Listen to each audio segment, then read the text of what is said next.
देश धर्म यासाठी प्राणार्पण करणारी माणसं फार कमी आहे. जितका धर्म मोठा आहे महत्वाचा आहे तितका देश महत्वाचा आहे, जितका देश महत्वाचा आहे तितका धर्म महत्वाचा आहे. ज्या देशामध्ये धर्माची स्थापना होते आणि ज्या देशामध्ये धर्म आचरला जातो त्या देशाचं नाव अजरामर राहतं, लक्षात ठेवा.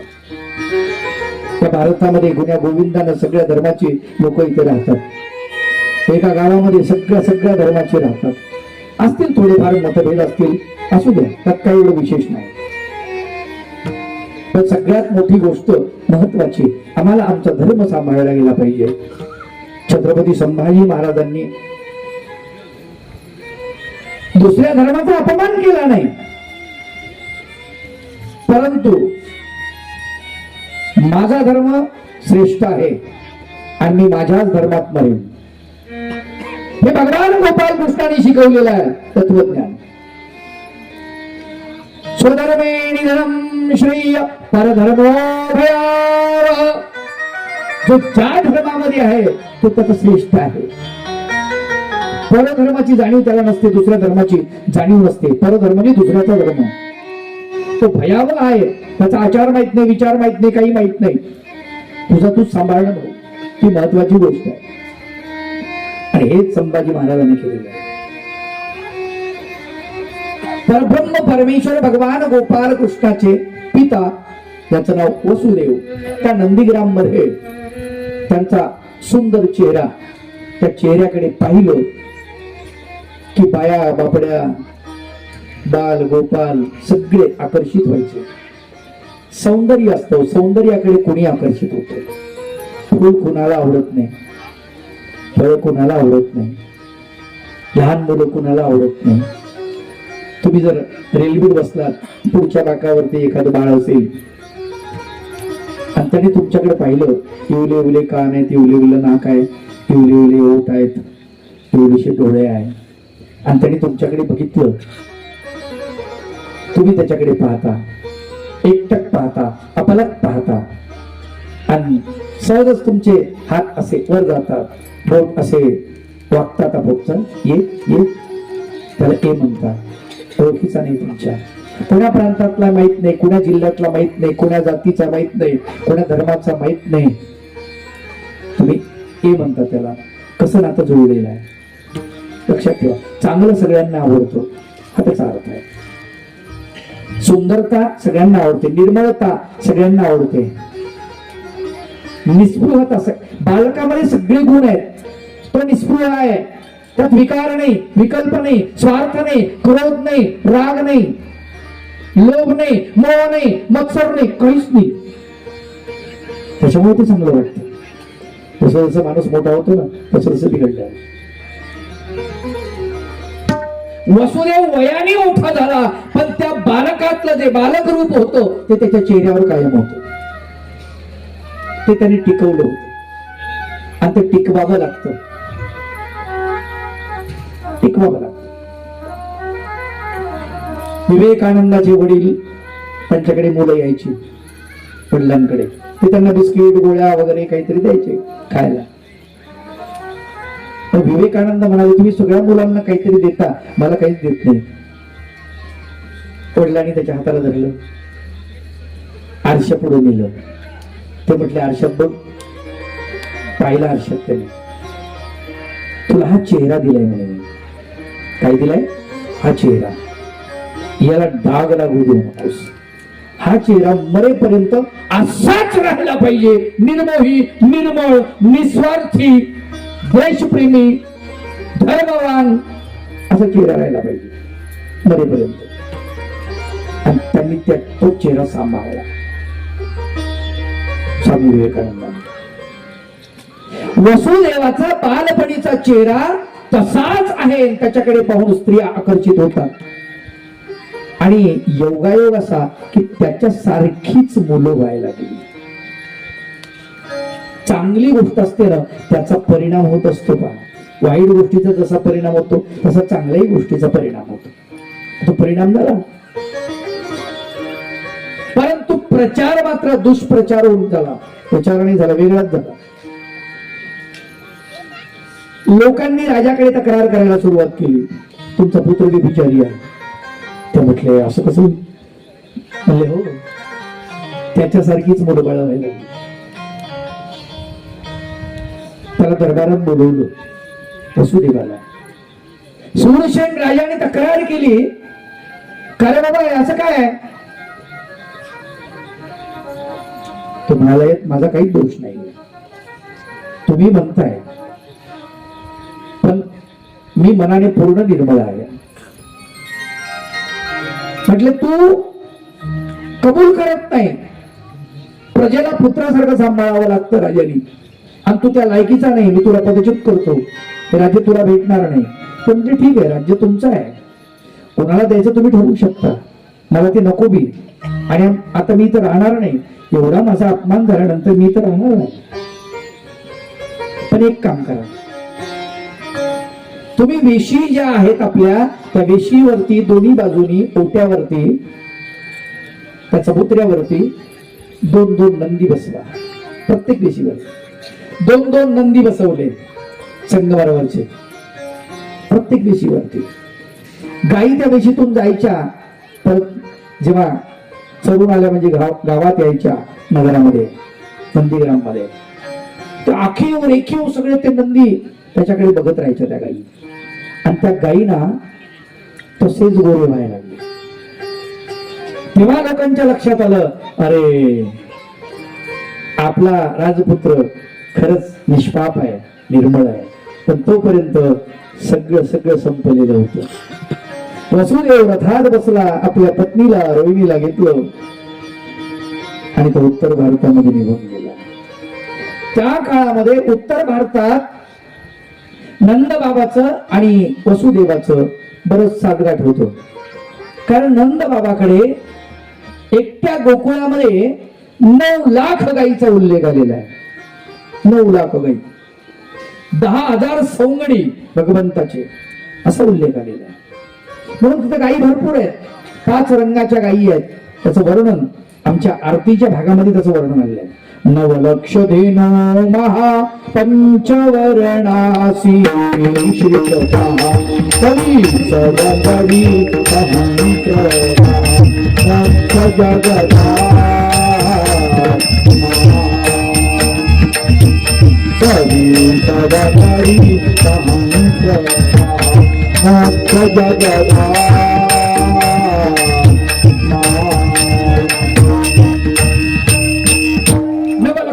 महा पंचवर्णासी मिश्रित पहा सवी सवगडी सहस्रदा मुख्य जगदात्मा.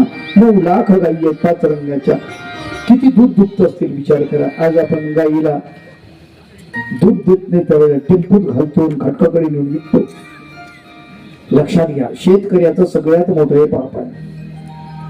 जोपर्यंत शेतकरी गायीला खाटकाला विकेल तोपर्यंत शेतकरी कधीच श्रीमंत होणार नाही. श्राप आहे गायीचं, कारण गाय निष्पाप आहे. आलं का लक्षात? आणि बकऱ्या तर सांभाळूच नका बुवा. तुम्ही सांभाळ, इथं तर नसेल बकऱ्या, गावात आहेत बकऱ्या नाही ना? आनंदाची गोष्ट आहे. वारकरी असो की महानुभाव असो, बकऱ्या सांभाळू नका. कारण बकऱ्याला शेवटी तेच आहे, बऱ्याच गावामध्ये आम्ही सांगू थकलो, अरे नका सांभाळू बकऱ्या नका. मग एवढं कडक बोलावं लागतं, एवढं कडक बोलावं लागतं. एका ठिकाणी गेलो कीर्तनात, मी सांगितलं तुम्ही बकऱ्या सांभाळू नका बरं, तुमच्या पोराचं चांगलं होणार नाही, तुमच्या पोरीचं चांगलं होणार नाही, वाटलं होईल. ते म्हणले बाबाला बोलूच नको पुन्हा. मी म्हणलं अरे बाबा मी श्राप देत नाही. एक लक्षात घ्या, ते बकऱ्याचे पिल्ले तुम्ही लेकरासारखे सांभाळता आणि मग ते नंतर तुम्ही ते विकता कोणाला? खटकाला. आणि त्या पैशामध्ये तुम्ही नथ आणली, मोरणी आणली, यगदानी आणली, अलंकार आणले, त्या पैशात साडी आणली. विचार करा हा कशाचा पैसा आहे? हा सगळ्यात महत्वाची गोष्ट आहे, त्याच्या मृत्यूवर तुमचं सगळं आहे. म्हणून लक्षात घ्या, एरवीच तर आपल्याकडून प्रपंचामध्ये प्रचंड पाप होते मायबाप, लक्षात घ्या. आणि मग पुन्हा अधिक वाढवायचं कशासाठी? हे नाही झालं पाहिजे, हे आम्हाला कळलं पाहिजे. 9 लाख गायी आहेत आणि त्या गायीचं देवाणघेवाण इकडे महाराष्ट्रामध्ये होती आहे, नंदबाबाची आणि वसुदेवाची. दूध दुभत येते इकडे येते, तूप तिकडचं इकडे येते, ही ओळख आहे त्यांची. म्हणून ते उत्तर भारतामध्ये गेले,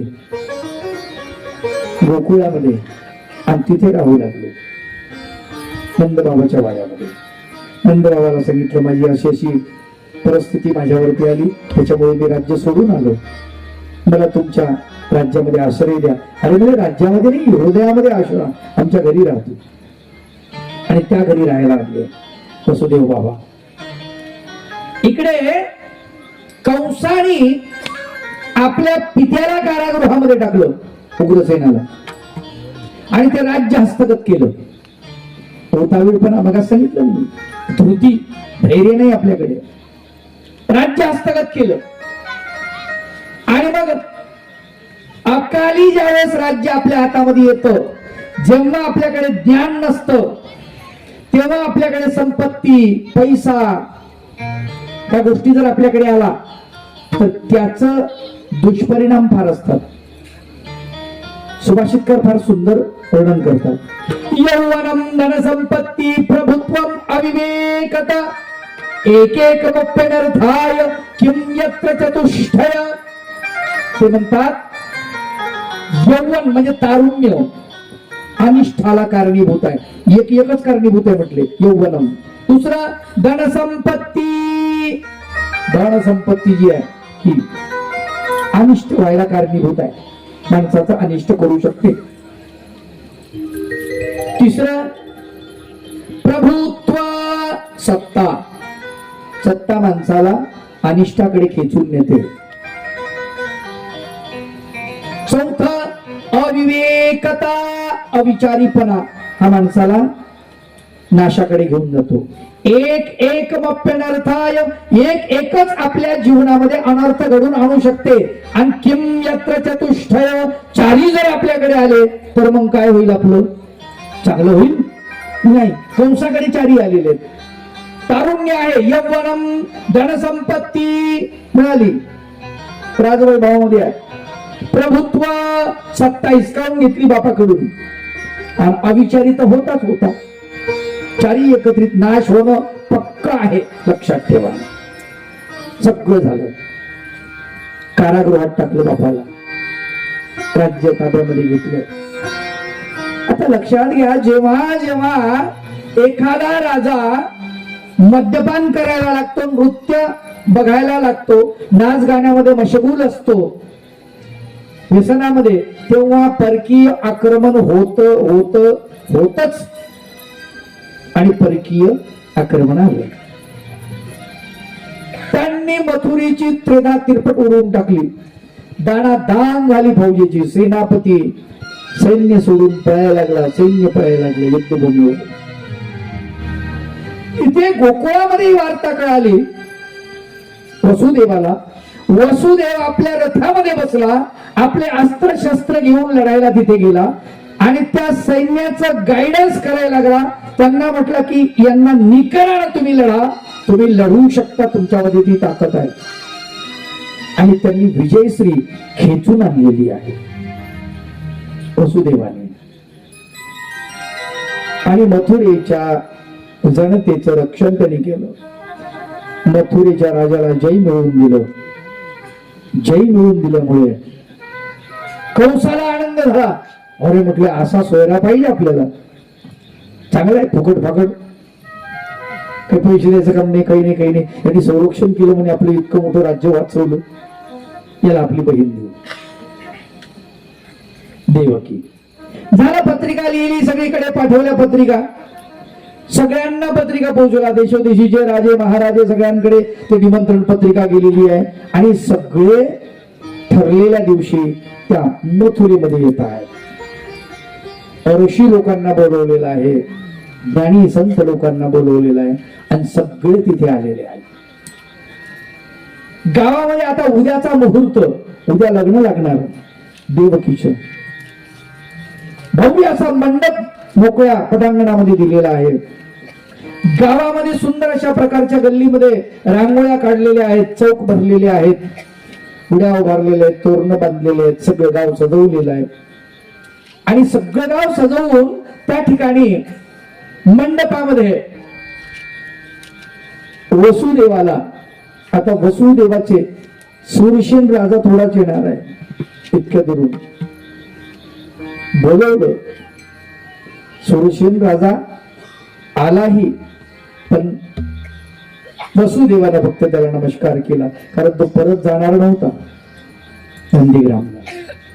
पण गोकुळ मात्र सगळं आलं वराड म्हणून वसुदेवाच्या मागे. आणि हे सगळी वराडी मंडळी त्या मंडपामध्ये आलेली आहेत. मुहूर्ताची वेळ आलेली आहे, मंगलवाद्य वाजते आहे आणि पाहुणे मंडळी सगळी जमा झालेली आहे. महाराष्ट्रीय पद्धतीने सुद्धा लग्न लावायचं त्यांनी ठरवलं, कारण वसुदेव महाराष्ट्रामध्ये सप्तपदी सुद्धा लावलेली आहे. कुमारिकांनी डोक्यावरती कलश घेतले, त्याच्यामध्ये शुद्ध जल भरलेलं आहे गंगेचं. त्याला स्नान घातलेलं आहे, उठणं लावलेलं आहे, हळद लावलेली आहे. भरजरी वस्त्र अंगावरती नेसायला दिलेली आहे. अलंकारानं सुंदर असं देवकीला सजवलेलं आहे. दोघांनाही मंडपात आणलेलं आहे आणि मंडपात आणून अंतरपाठ भरलेला आहे आणि दोघांना समोरासमोर उभं करून देवकी आणि वसुदेवाचं तिथे लग्न लागते आहे.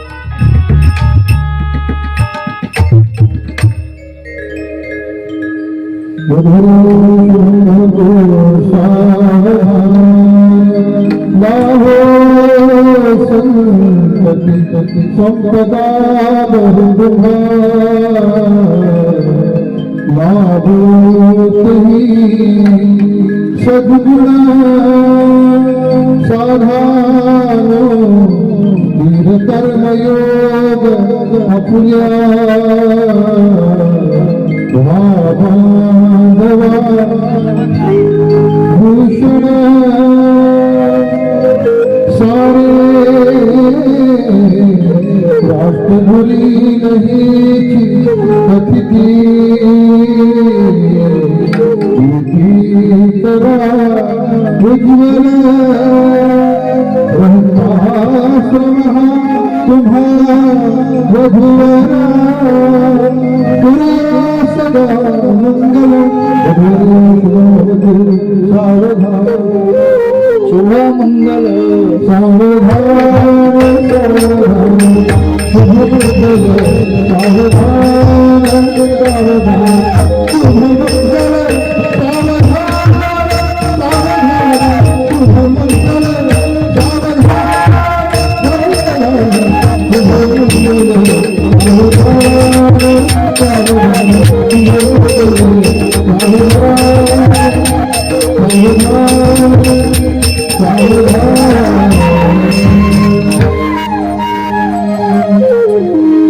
दोघांचं लग्न लागलेलं आहे.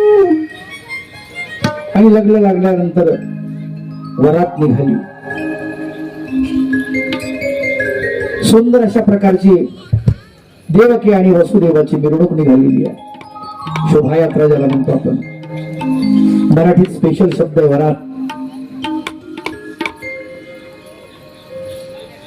रथामध्ये दोघं आरूढ आहेत. रथ सजवलेला आहे. वेगवेगळ्या प्रकारचे वाद्य आहेत समोर. आणि त्या मिरवणुकीमध्ये कंस नाचतोय. पूर्वी वाद्य फार छान असायचे हो. गावात लग्न जर असेल तसं नाही, चौघडा सुंदर वातावरण, राग गायचे ते. आता ते राग गाणारे नाही. आता तर आपल्यालाच राग येतो ते डीजे लागला की. अरे एवढं दडदड होतं. डीजे जर समजा वाजला तर 500 मीटरवर माणूस त्याची छाती, बीपी ज्याची असेल त्याची आपोआप हाय होते. मी तर म्हणतो एखादा जर समजा असं गचकायचंच काम आहे. बीपीचं पेशंट लग्नाच्या दिवशी जर गचकला ना, समजून घ्यायचं डीजेनच मेला. नक्कीच कठीण काम आहे. एवढा आवाज का? बरं त्याच्यावर खूप बंधन आहेत, पण काय नाही, कोणीच पाळत नाही. कोणीच पाळत नाही. अरे कसलं विचित्र वाद्य आहे. कुठून आलं काय माहिती ते विदेशातून. भले मोठा मोठा ड्रम, आणि इतकं म्हणजे गाव कर्कश आवाज. मधुर काहीच नाही त्याच्यामध्ये. मधुरता आहे का काही? पहिली फार म्हणजे. आणि 2-2, 3-3 दिवस लग्न व्हायचे. त्या लग्नामध्ये लग्न सोहळा चालायचा. आणि ते वराड, त्या विहिणी त्यांच्या गमती जमती फार मस्त वाटायचं ते. माझ्या बालपणी मी काही ऐकलेले आहेत गाणी. फार सुंदर होत, मजा यायची. ते कुठलं तरी गाणं होतं पहा. एक वरमाई रुसली आईन लग्नात हो जी. एक वरमाई रुसली आईन लग्नात हो जी. वरमाई रुसली आईन लग्नात हो जी. वरमाईला नव्हतं लुगड, तिनं बोलून गावलं उघड. वरमाईला नव्हतं लुगड, तिनं बोलून गावलं उघड. लुगड्यासाठीच झालं झगडं आईन लग्नात. वरमाई रुसली आईन लग्नात होली. वर बापाला नव्हता पिता, त्यानं गोंधळ केलाय मोठा. बसला हातात घेऊन स्वतः आईन लग्नात. गमती जमती मजा यायच्या. आता ते राहिलं नाही तसलं. त्या गमती राहिल्या नाही, ते काही राहिलं. त्या गमतीमधून ते विनोद असायचे. एकामेकाचे नाते अगदी घट्ट व्हायचे त्या विनोदाने. आता क्रूर चेष्टा आहे. ते संबंध तसे राहिले नाही. आणि लोकांकडे वेळही राहिला नाही. अपूर्ण वेळ आहे लोकांकडे. परब्रह्म परमेश्वर भगवान गोपाल कृष्णाच्या माता पित्याचा विवाह सोहळा संपन्न झाला. आणि कंस पुढे रथाच्या पुढे वरातीमध्ये नाचतोय. बेभान होऊन नाचतोय बहिणीच्या लग्नामध्ये. आणि अशामध्ये आकाशवाणी झाली, कंसा वेडायस का तू नाचतो? अरे हिच्या पोटी जन्माला येणारा 8वा पुत्र तुझा वैरी आहे. तो तुझा काळ आहे, तुझा अंत करेल. कंसाची नशा एकदम उतरली. वाद्य सगळे शांत झाले, सगळे बंद झाले. आनंदोत्सव होता. पूर्ण त्याच्यावर पाणी पडलं. कंस रथावरती चढला. देवकीच्या केसाला पकडलं, फडफडत ओढत खाली आणलं, कपड्याची तलवार उपसली, मणकं छाटणार. वरच्यावर हात पकडला. वसुदेवानं, काय करतोस वेड्या? तू पुरुष आहेस. ज्याने स्वतःला पुरुष समजायचे त्याने स्त्रीवर कधीही हात उचलू नये असं भागवत सांगतात. वसुदेव सांगतात स्त्रियांवर हात उगारू नये. हा पराक्रम नाही. आलं का लक्षात? पण आपला पराक्रम तिथंच चालतो. अवघड गोष्ट आहे. अरे म्हणले हिच्या पोटी जन्माला येणारं बाळ ते माझा वैरी आहे. ज्या भूमीमध्ये ही उपज होणार आहे ती भूमीच नष्ट करतो ना. व्याधी आणि वैरी कोवळी जवळची वरी. व्याधी आणि वैरी हे कोवळी आहेत, तोपर्यंत जाणत्या माणसानं त्याला नष्ट केलं पाहिजे म्हटले, असं शास्त्र सांगतंय म्हटलं. ते म्हणजे तू म्हणतो ते बरोबर आहे, पण एक लक्षात घे, ही तुझी बहीण आहे एकतर, आणि बहिणीचं रक्षण करण्याची जबाबदारी तुझ्या हातामध्ये तू बांधलेली आहे रक्षाबंधनाच्या दिवशी. म्हणून लक्षात ठेव, बहिणीचा घात करणं हे महापाप आहे, स्त्रीवर हात उचलणं हे महापाप आहे म्हटले. पण मग काय करायचं? अरे इच्छा पोटी जे बाळ जन्माला येईन मी ते तुला देऊन टाक म्हटले. ठीक आहे, हरकत नाही. पहिलं बाळ जन्माला आलं, प्रपंच कुठे सुरू झाला? कारागृहामध्ये. प्रपंच कारागृहात सुरू झाला. लक्षात घ्या बरं, भगवंत आपल्या पोटी जन्माला यायचे असेल तर कारागृहात जाण्याची तयारी दाखवावी लागेल. तयारी आहे का? सगळे कष्ट सहन करावे लागतात, त्याच्याशिवाय नाही मिळत ते. भगवंताच्या प्रत्यक्षात परब्रह्म परमेश्वराच्या माता पित्याला सगळं सहन करावं लागलेलं आहे. 9 महिने 9 दिवसांनी एक बाळ जन्माला आलं, कंस आलेला आहे. आपली वेळ झाली, त्याच्यामुळे आपल्याला थांबवायचं आहे. जन्म उद्या करूया आपण सुरुवातीला. आणि कंस आला, त्यांनी बघितलं, देवकीकडून त्या बाळाला घेतलं. जसं पाहिलं ते गोंड स्वरूप, थोडस याचंही मन पाझरलं. बहिणीला ते बाळ देऊन टाकलं. म्हटलं असू दे, माझा वैरी आठवा आहे, आतापासून कशाला काय करायचं. आणि निघाला तो. देवकीला इतका आनंद झाला, दादा दादा तू माझा भाऊ आहेस रे, माझं रक्षण केलं, माझ्या बाळाचं रक्षण केलं. दादा खरंच माझ्या राखीची लाज तू राखली. भैया मोहे राखी के बंधन को निभाना. खरंच माझा भाऊ आहेस तू. बाहेर गेला कंस. बाहेरून नारद मुनी आलेले आहेत. नारद मुनी एकदम अकस्मात समोर उभे आहेत, दत्त म्हणून, हातामध्ये चिपळ्या विना, नारायण नारायण करत उभे आहेत समोर. या या या नारद मुनी, कसं आगमन झालं?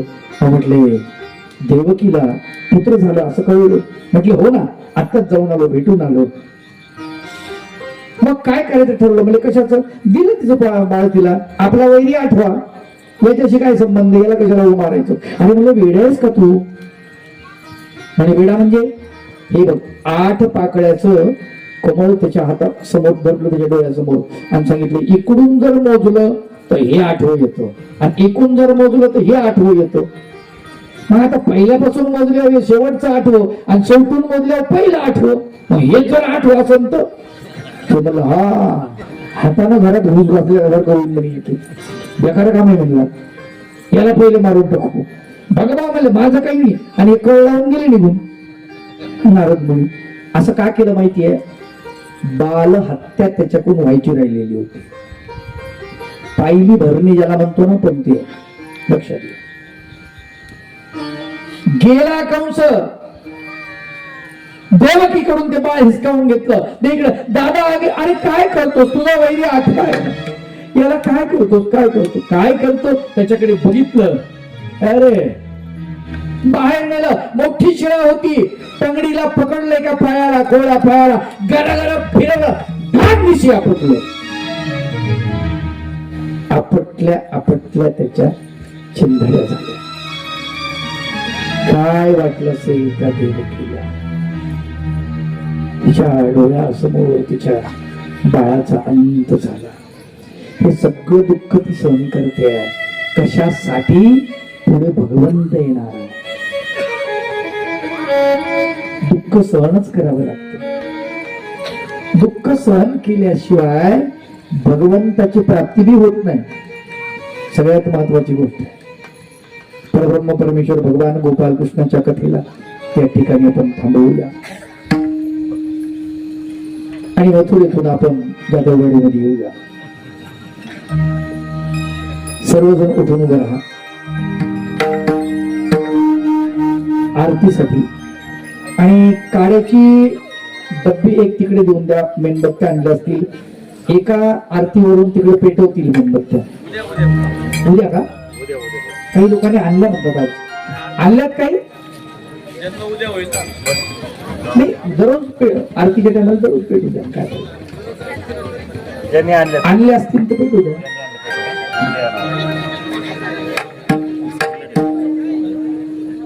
काही सूचना द्यायच्या नाही ना? कालच्या नियोजनाप्रमाणे महिला भगिनी काल जिथे जेवायला बसल्या होत्या तिथे त्या पद्धतीनं, आणि बंधुजन मंडपाच्या शेजारी सर्वांचं जे काल जसं नियोजन तसंच नियोजन आहे.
आरती कुंज विहारी की गिरिधर कृष्ण मुरारी.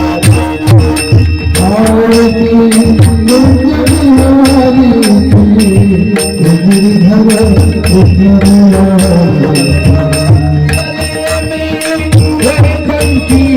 माला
Adi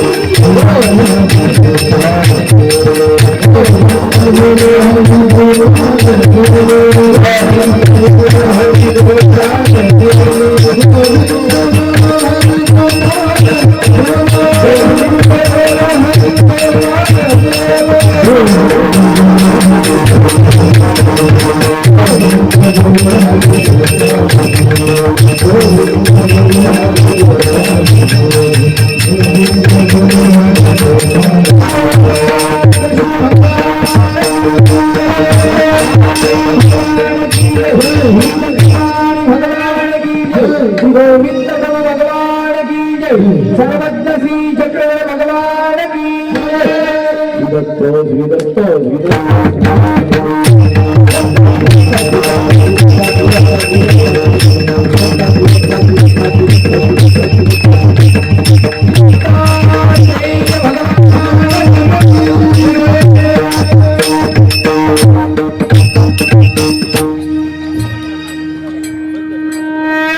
पहिले सिस्टीम वाल्या दादांचे आभार मानते कारण म्हणजे अजून 6 दिवस आपल्याला पाहिजे आज छान भेटले